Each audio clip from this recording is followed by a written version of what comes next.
मानना है कि आदि शंकराचार्य के बाद अगर कोई सनातन उत्थान का और हिंदू उत्थान का कार्य कर रहा है तो श्रीमान नरेंद्र मोदी। दीवाल के ऊपर शिखर तोड़ करके गुंबद बना देने से ये गंगा जमुनी तहजीब नहीं होती।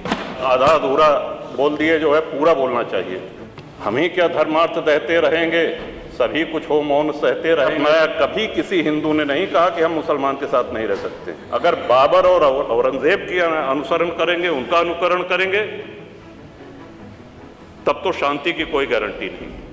रघुराज प्रताप सिंह, जिन्हें लोग राजा भैया के नाम से भी जानते हैं, यूपी की राजनीति का जिक्र हो तो बिना उनके नाम की कहानी अधूरी है। 10 फरवरी को राजा भैया ने यूपी विधानसभा में राम मंदिर, बाबर, नरेंद्र मोदी और मुगल काल पर जो कहा, उस पर सदन में खूब तालियां बजी। इसके अलावा राजा भैया की स्पीच की चर्चा सोशल मीडिया पर भी खूब हो रही है। कुछ का कहना है कि राजा भैया ने सनातन धर्म पर जो कहा, उसमें उन्होंने अपना क्षत्रिय धर्म निभाया है। बात की गई श्री राम जन्मभूमि की, साक्षात भगवान श्री राम ने अवतार लिया। काशी नगरी जो भगवान शिव के त्रिशूल पे टिकी हुई है, जा सुनाम बल शंकर काशी, देत सबहि संगति अविनाशी, और भगवान श्री कृष्ण की जन्मभूमि। देश में मंदिर मस्जिद पर चल रही बहस के बीच राजा भैया ने कहा कि मंदिर के शिखर को तोड़कर गुंबद बना देना गंगा जमुनी तहजीब नहीं होती। श्रीमान स्पष्ट है, ये दीवाल के ऊपर शिखर तोड़ करके गुंबद बना देने से ये गंगा जमुनी तहजीब नहीं होती। वो हमारा आक्रांताओं द्वारा तोड़ा गया है। और एक और भ्रम फैलाया जा रहा है, जो व्यास जी के गुफा में जो पूजा हो रही है, वो पूजा अनवरत सैकड़ों वर्ष से चलती आ रही है। ये बात बाहर जानी चाहिए श्रीमन। अनवरत सैकड़ों वर्ष से, इस पे सन 93 में स्थानीय प्रशासन ने रोक लगाया, किसी न्यायालय ने रोक नहीं लगाया इसकी पूजा पे। और इस सदन के माध्यम से श्रीमान उन पुजारी को भी हम प्रणाम करेंगे, 31 वर्ष जिन्होंने चाबी संभाल के रखी कि एक न एक दिन ऐसी सरकार आएगी कि ये ताला खुलेगा और इस चाबी की आवश्यकता। राजा भैया ने मोहम्मद इकबाल की कविता सारे जहां से अच्छा हिंदुस्तान हमारा को लेकर सच का आईना दिखाया।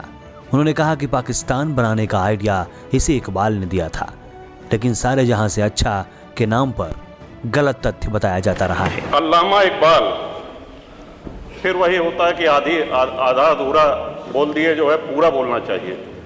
अल्लामा इकबाल पहले वो व्यक्ति थे जिन्होंने कहा कि हिंदू और मुसलमान एक साथ नहीं रह सकते। पाकिस्तान के आइडियोलॉजिकल फादर, इसने कहा कि मुस्लिमों को अलग देश चाहिए।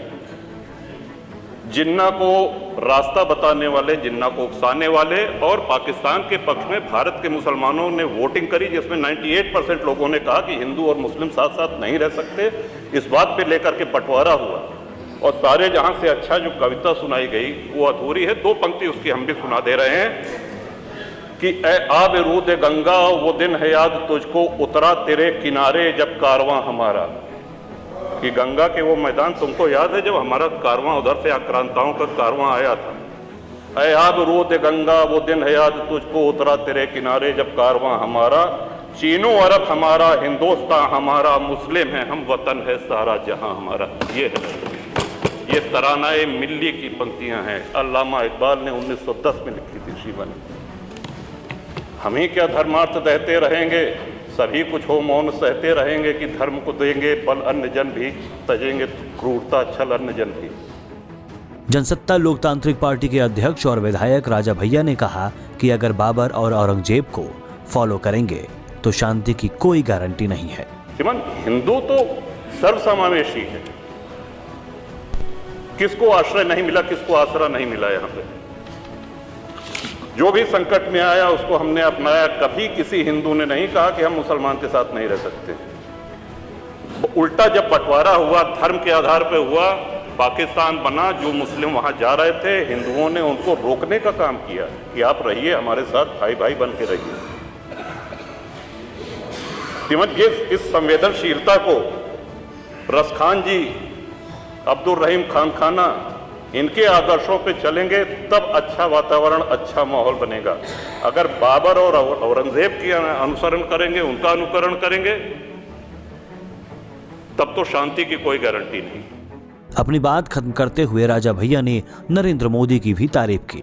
उन्होंने कहा कि शंकराचार्य के बाद नरेंद्र मोदी सनातन उत्थान के लिए काम कर रहे हैं और ये हम लोगों का सौभाग्य, इस पीढ़ी का सौभाग्य है कि अपने जीवन काल में भगवान श्री राम के भव्य मंदिर का और मेरा ये भी मानना है कि आदि शंकराचार्य के बाद अगर कोई सनातन उत्थान का और हिंदू उत्थान का कार्य कर रहा है तो श्रीमान नरेंद्र मोदी। बहुत बहुत धन्यवाद। अपने शहर की खबरों को पाने के लिए हमारे चैनल न्यूज़ बुक 24 को सब्सक्राइब करें।